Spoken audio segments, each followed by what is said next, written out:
The CoinWeek Podcast is brought to you by PCGS, the standard in the rare coin grading industry. Get facts about coins, population data, and the web's largest library of high-resolution coin photos and more by going to PCGS's website at www.pcgs.com. This week, Barbara Howard from Women on 20s joins us to talk about Andrew Jackson, Harriet Tubman, and the Treasury Department's 180-degree turn on changing the design of the $20 bill, and why it has taken so long for Secretary Steve Mnuchin to transparently state what he's likely known all along, that Jackson is staying. Contemporary coverage of numismatics is often steeped in the political, and we will dig right into this topic next on the CoinWeek Podcast.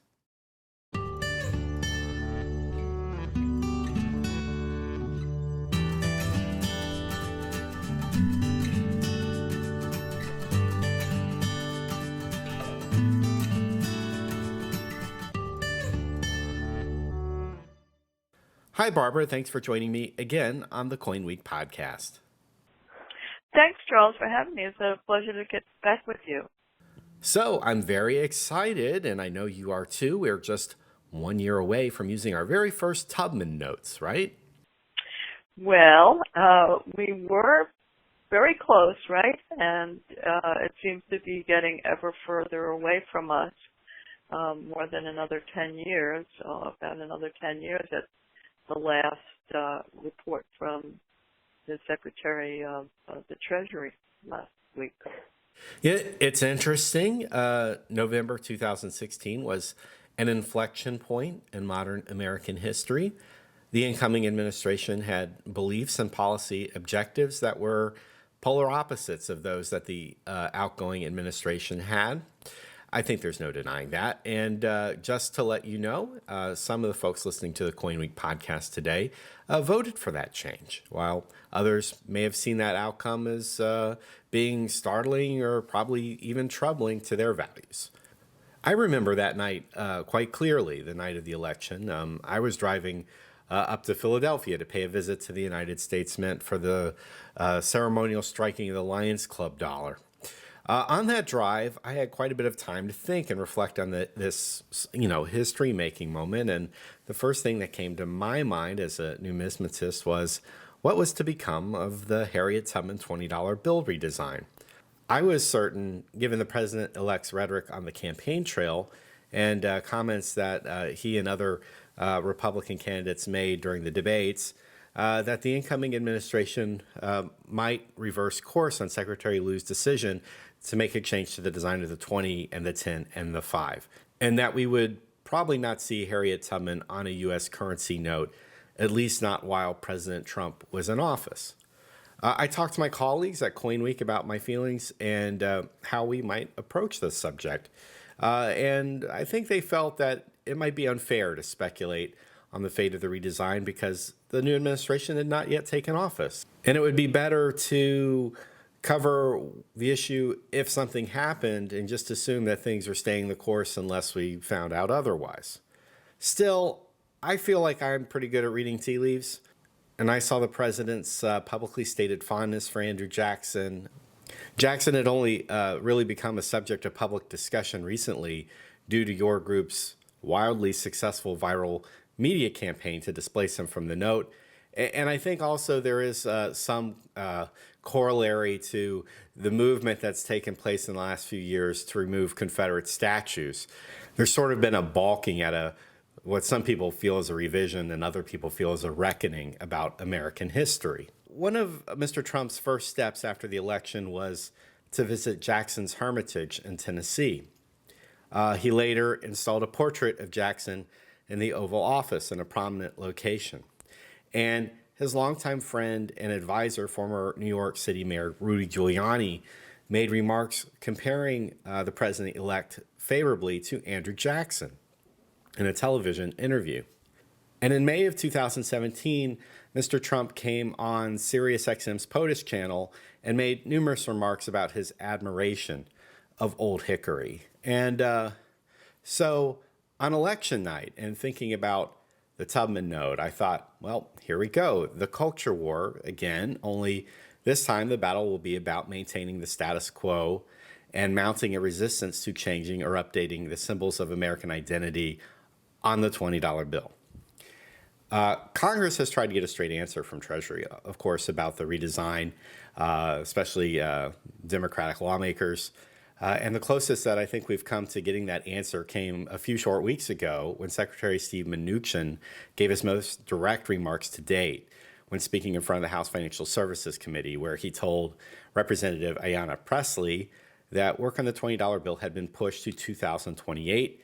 And when he was directly asked on whether he had any intention of executing the redesign as planned by his predecessor, Secretary Mnuchin was opaque, saying he had not made a decision to execute on the redesign or not execute on the redesign. So now to make it clear, okay, again, to people listening to the podcast, for the next 20 or 30 minutes, we're going to do a deep dig into this issue.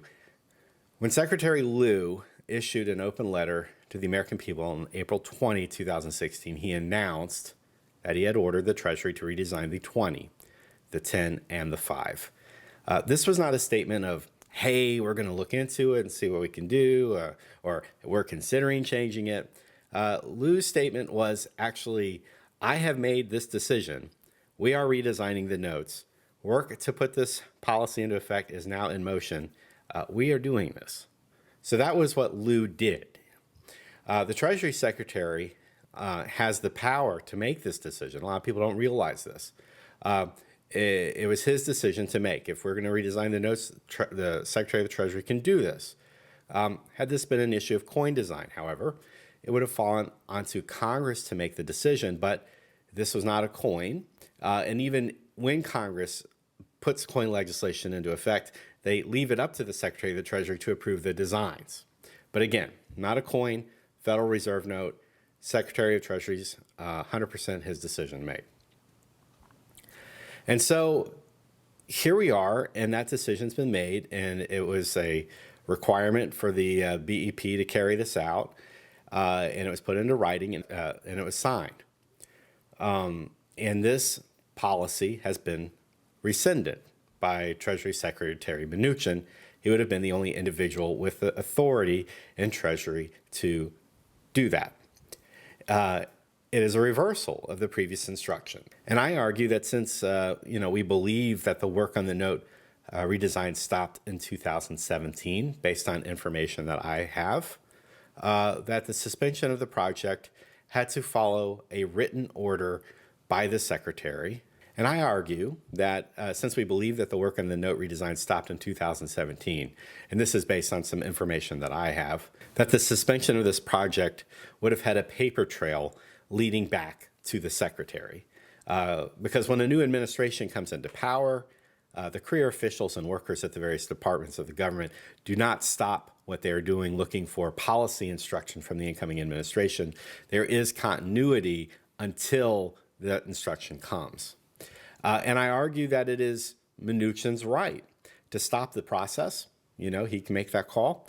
But what I would like to see about this whole process is transparency and accountability for the decisions that are being made. And for some reason, I don't understand why, but we have not seen that.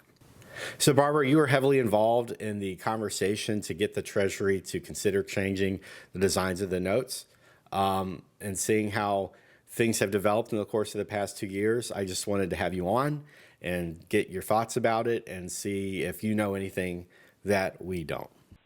Well, you touched on quite a few items there, Charles, and we would agree with you that we did not feel so hopeful about our possible changes when that election result was finalized because of the President-elect's earlier comments during the campaign. When Lew first made the announcement, he actually started out saying in a nice way, "Oh, Harriet Tubman's wonderful, but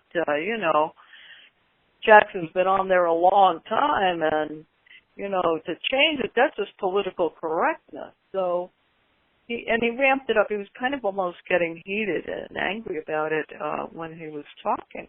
So, that kind of was something that we had heard pretty loud and clear early on that he was not a fan of the change. And you may remember during the early part of the Republican primary debates, the grouping was asked, well, who would they want on the $10 bill?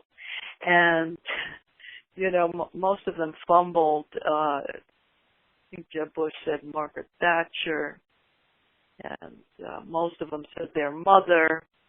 But one in the group said Rosa Parks, and then actually Trump said Rosa Parks.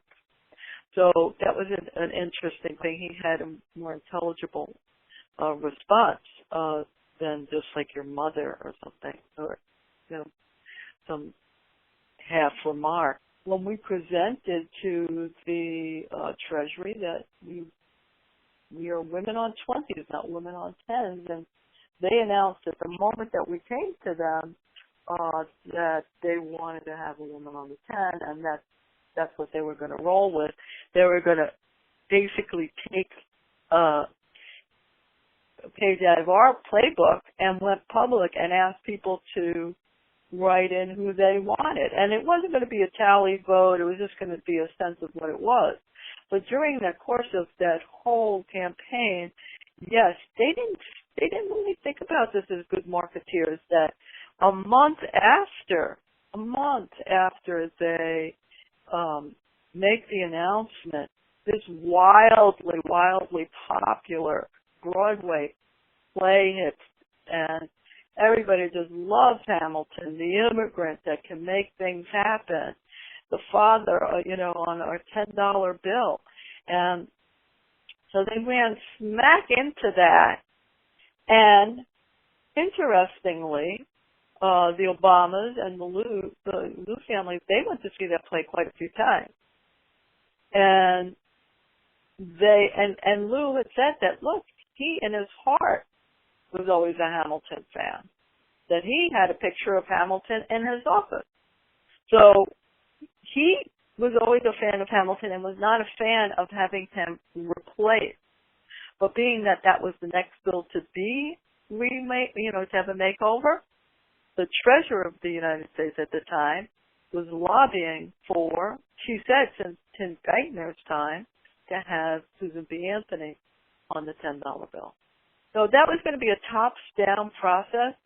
And for us, one of the critical things, like rather than just write the government and say, hey, why don't you do this? We wanted to have a dialogue, a national conversation about who are our heroes and whose values do we want to align ourselves with, and who's your hero.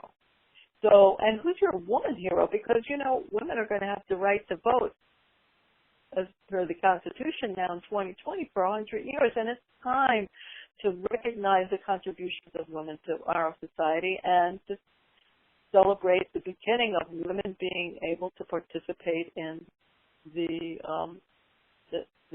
voting of who becomes our elected officials.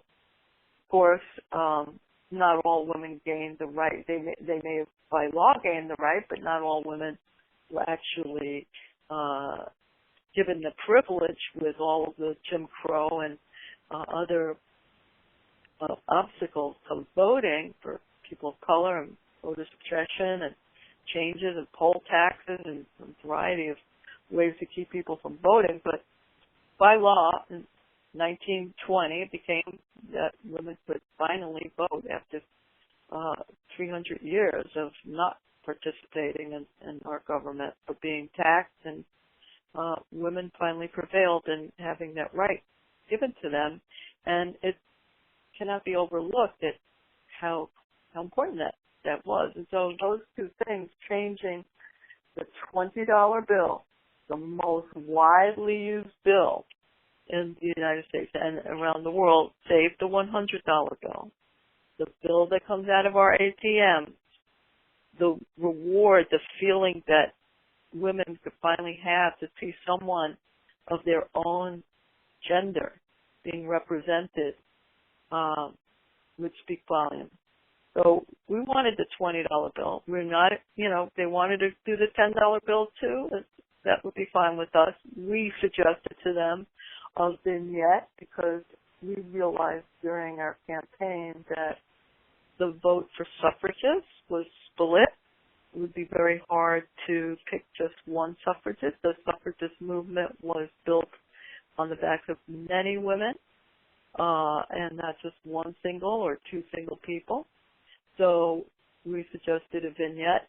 They took that up. They were going to do that on the back of the $10 bill because the theme of the back of the $10 bill has to do with the Treasury building, where the suffragists actually did have one of their initial protests in 1913.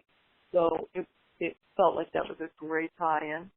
And then they were also going to change the 5, right? And now, and with putting on the reverse side of that, at the Lincoln Memorial, Marian Anderson, Eleanor Roosevelt, and Martin Luther King. And now there's really the 5 is all the way in the back of the line. The 50 came into it since 2016 when it wasn't part of the mix at all. So it was the 10, and then it was going to be the 5 and the 20. Now it's the 10, the 50, and then the 20, and then the 5. Well, I want to talk about this in a little more detail. There are things that I've been told by people who work at the BEP, and obviously the USA Today recently reached out to both of us to get our comments about the issue. And I think that the mainstream media wants to follow this issue for various reasons, which, are more political than numismatic.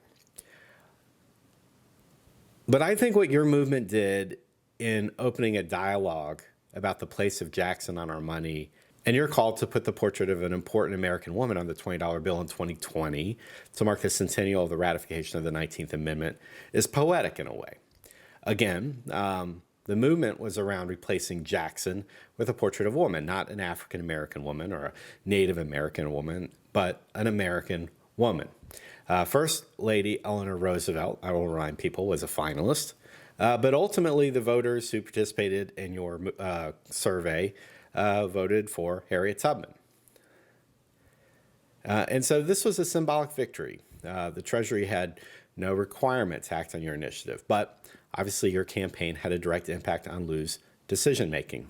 I come about redesigning our currency from a different angle. I support the redesign of not just the 20, but all American currency notes. And let me explain why. First, some people are reluctant to change anything. They like the status quo, and either through personal preference to maintain things that are familiar or support of those symbols, or even perhaps a distaste for the new, they hold a position that is against change, and that's a valid position. Others might bristle at the idea that, here we are in the 21st century, attacking a 19th century president, ascribing our values onto this person and making a point to say all these terrible things about him as justification to remove him from the currency and replace him with somebody that a group of people might seem more deserving or correct. And some of the justifications for removing Jackson, he's a slaveholder, could be said about Washington, could be said about Jefferson as well. And I think it's better for all of us to avoid unnecessary drama and conflict, because nuanced conversations aren't happening and aren't likely to happen about any of these topics. And so instead of pointing out the myriad ways that Jackson had major flaws as a person and as a president, because he's not alone in that regard, I think that we're better off with a modernization campaign of all the designs, geared around presenting American money as something modern, beautiful, and celebratory of the last century of American greatness. Americans, did some incredible things in the last 100 years. Men and women and people from all corners of American society. And I think that would be perfectly emblematic of America to feature these motifs on our paper money, like other countries do with their historical figures when they redesign their paper money. My problem with the presidents is these are politicians. They were elected. They were elected to serve 4-year terms. And even those that might not have been elected but were framers, Hamilton and Franklin, they did not want or believe in an imperial coinage. and wouldn't support an imperial currency. These figures belong in our history books. They deserve to be studied. They deserve to be commemorated. They deserve to have memorials built to them.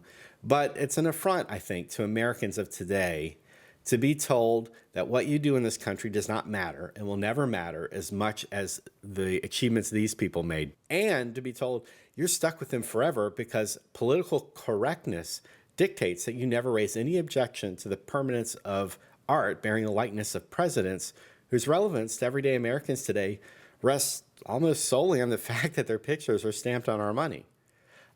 And as a collector, I think a major overhaul of our designs would open the door to new collectors to enter the fold and would be a boon to our hobby. Because obviously once things become obsolete, they become more collected. And once new things come into the hobby, they garner excitement and enthusiasm.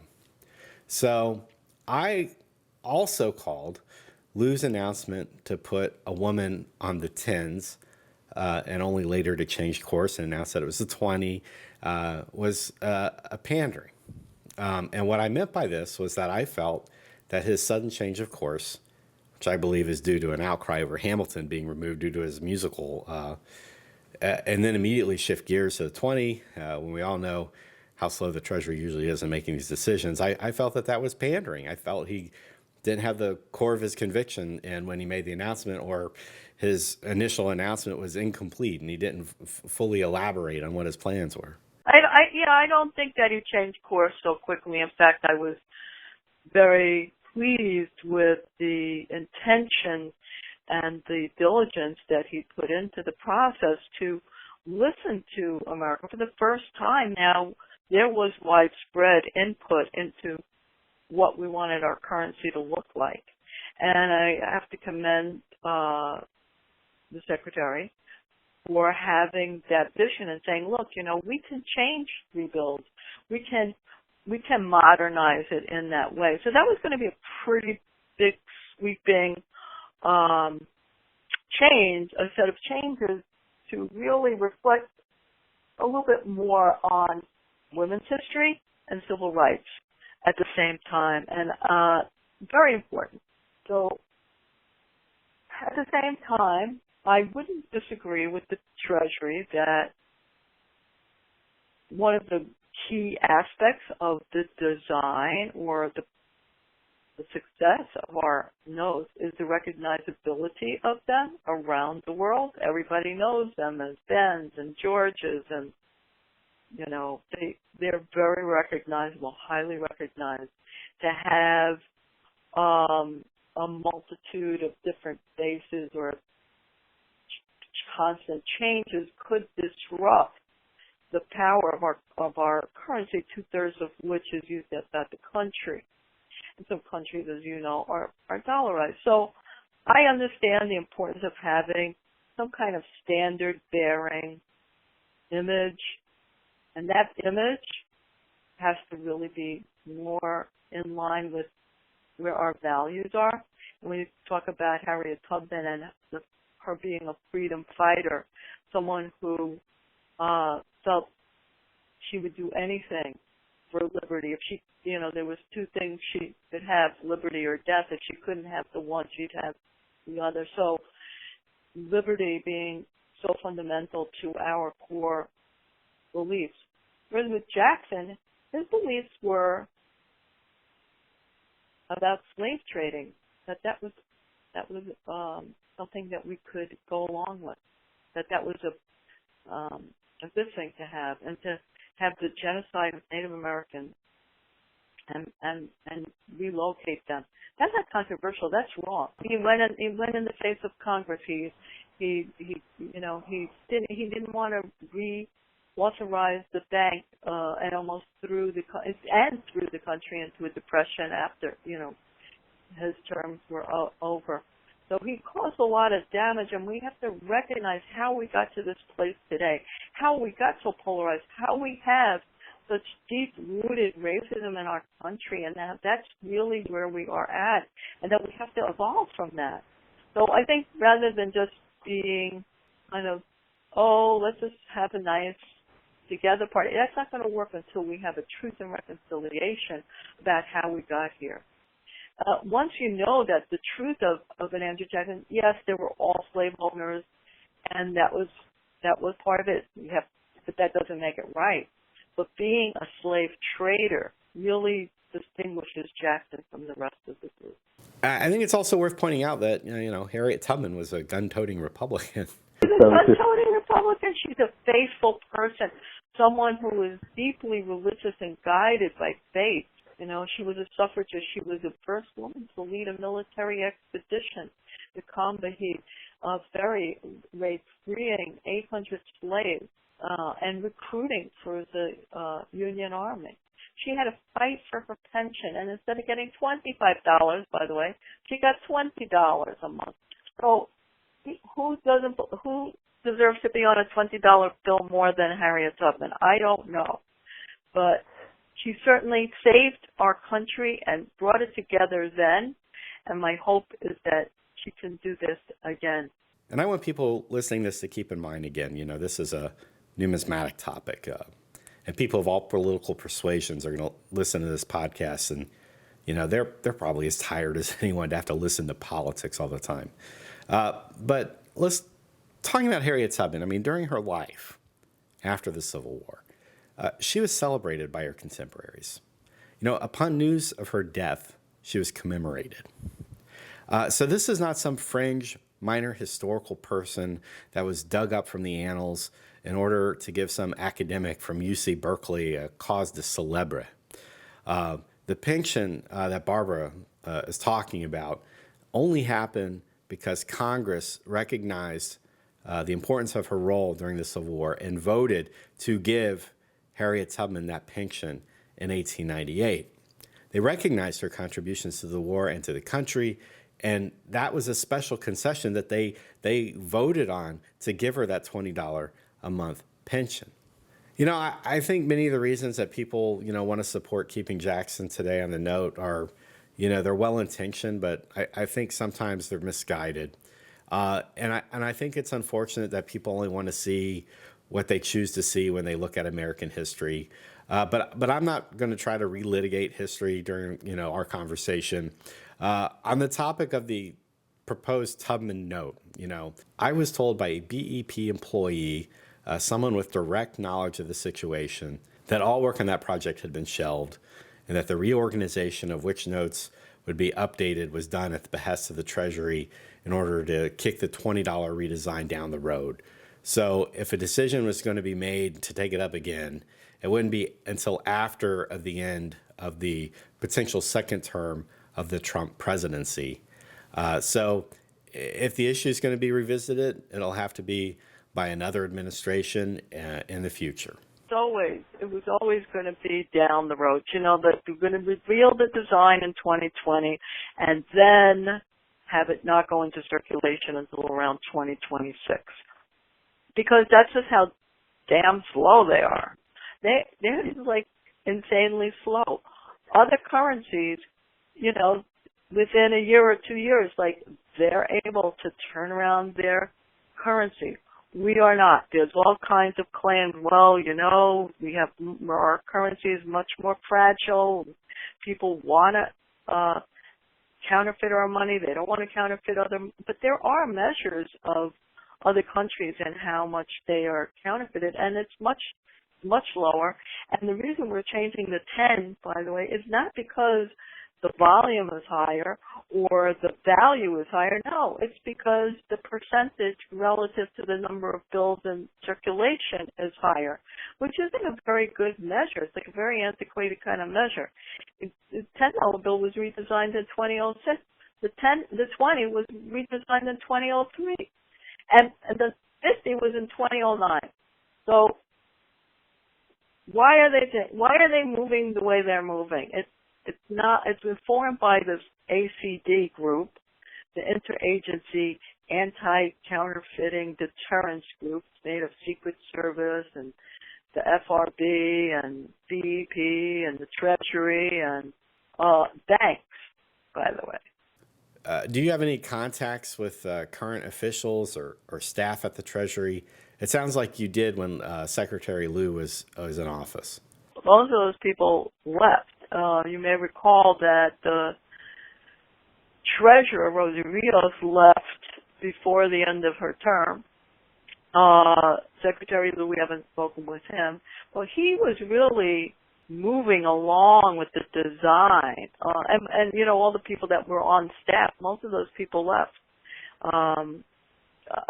I don't think there was anybody, and I know some of them are gone into other congressional area. They've just gone to other departments outside of the executive branch. So unfortunately, we don't have any contacts, but we also didn't want to engage them. They were ignoring the situation at best. For a while, they were saying, look, we haven't changed anything. Everything is going along the way it was, and we're not changing anything for the moment. So we didn't want to really engage them and make this a high priority issue. There's a number of people who say, like, with all the things that are going on, you mean you're focusing on that?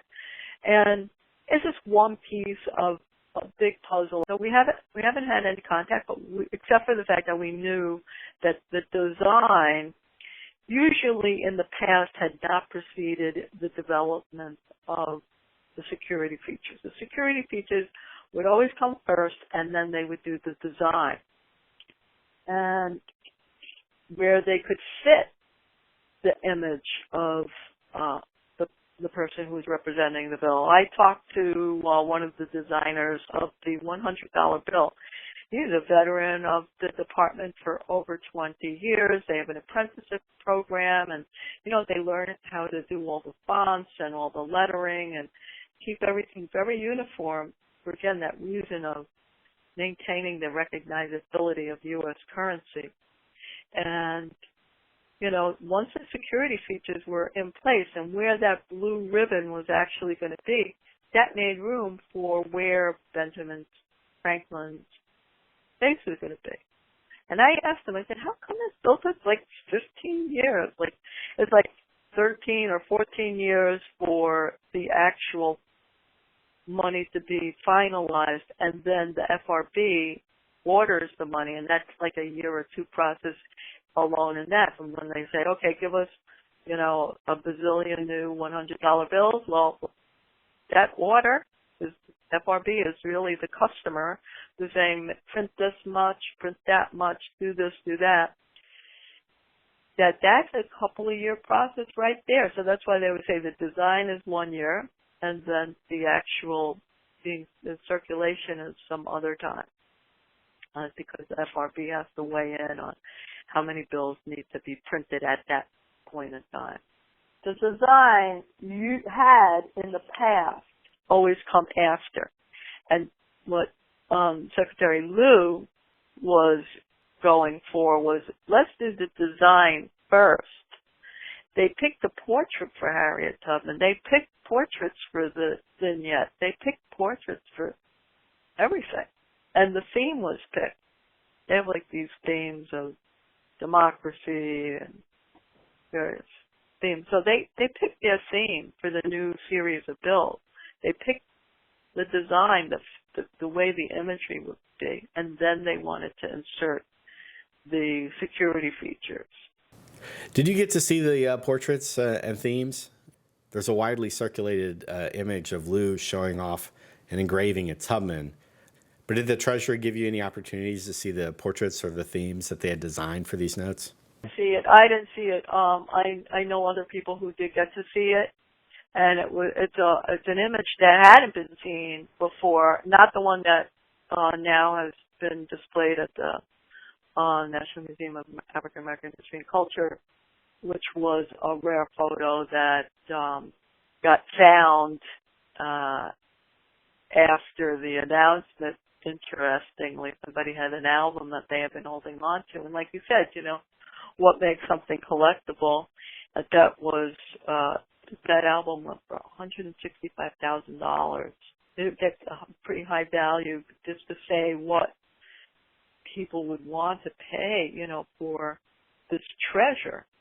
And it was really a treasure trove of other abolitionists as well, but the main one was a young Harriet Tubman, a picture I hadn't been seen because she was smart enough to know, like, and even if, like, I have my picture taken and people see what I look like, I'm more likely to get captured.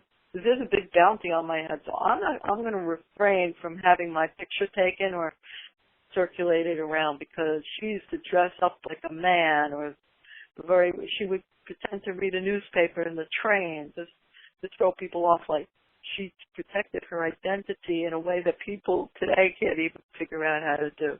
But she was so smart, so crafty. So that made that picture, that photograph, so very valuable. That it was a young, powerful Tubman, looking very elegant, looking very beautiful. And it's not the picture that we usually see. I mean, pictures of women generally, they were born when they were like 84 years old, right? All our women heroes, you see them, like they were always 80, right?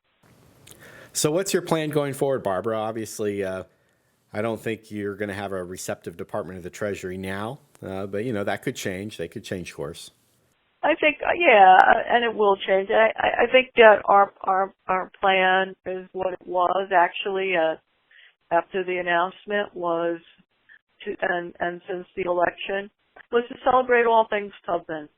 And there's been so many celebrations, statues erected in different places, and murals being painted either by design or just because people are inspired, and people who have created all kinds of artwork in this country and around the world and submitted it to us. And the stamp now that people are using to actually replace Jackson on his own bill. If you don't do it, they're taking matters into their own hands and stamping it or writing on it. There's a Write On campaign, in the old days, they write on. Well, there's a Write On Harriet Tubman right across, Jackson, all of which is legal. And Women on 20s has their own stamp, which we stopped selling a while ago, but I think we're going to be providing that again because people just want it. So we're going to provide it and let people take matters into their own hands. Congress is considering H.R. 1083, the Harriet Tubman tribute bill, to have her honored on the $20 bill. And even though it is in the purview of the Secretary of the Treasury to make the decision of whose image it is, well, there's also been precedent where the Congress has said, look, nobody can change the $1 bill. George Washington is on there until you change that law. So there is a law about that. There's a law about In God We Trust being on the bill. I think that came on during the Eisenhower era. So Congress has intervened from time to time, and there's a bill in Congress, there's a bill in the Senate. I think the bill in Congress has been moved along to the Finance Committee. I believe that is what sparked the conversation between Representative Presley and the Secretary of Treasury last week. So I think that created some questions in her mind as to, like, why are you going forward with this? This was a popular choice. This was a democratically arrived choice. Women want to be recognized. And by making that shift, by putting that out there, we're changing the narrative here from who's dominant in this society to being a more true representative democracy of all the contributors who has made our society what it is. And certainly the 51% of this population that has been under-recognized in our public and cultural landscape, time for them to be recognized, because those stories are important in empowering our young people, young girls and young boys. That was one of the things that struck us during the campaign, were these young kids that were so engaged with this and said, if if this happens, if this changes, I can tell my children that I was part of it. And they will be engaged civically, re-engaged in a way that people haven't been engaged in so long. So this one simple symbolic act could really reignite our civic engagement. And that's something that's been lacking for a long time. So we look at it that way. We look at it as trying to get people back engaged, get talking about our history. We're not rewriting history. We're telling history the way it was, that parts that were omitted, either by design, by commission, or just plain omission. Well, Barbara, thanks for taking the time to talk to me about this topic. I'm sorry you're disappointed about missing that 2020 deadline, but let's touch base again in maybe 2 years and see where we're at with it. Yeah, let's talk again. Maybe we'll have a Harriet Tubman tribute bill in front of the president to see what happens with that. All right, thanks.